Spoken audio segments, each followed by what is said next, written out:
বলছি আমার হাজবেন্ডের কিছুদিন মানে 6 মাস আগে হার্টের খুব সমস্যা ছিল এবং হার্টের জন্য মেডিসিনও নিতে হতো তাকে।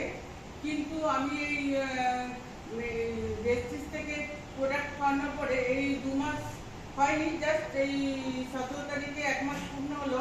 চোখ অপারেশনের জন্য যখন ইসিজি করানো হয়েছে, ডাক্তাররা তো অবাক হয়ে গেছে যে এটা মিরাকেলটা হলো কি করে।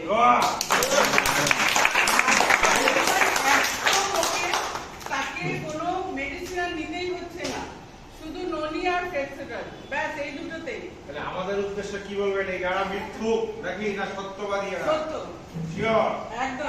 সকলের জন্য রিপোর্টটা গ্রুপে দিয়ে দেবো, মানে 3 মাস আগে কি ছিল আর এখন কি আছে একদম। তো সবার কাছে thank you very much. Thank you.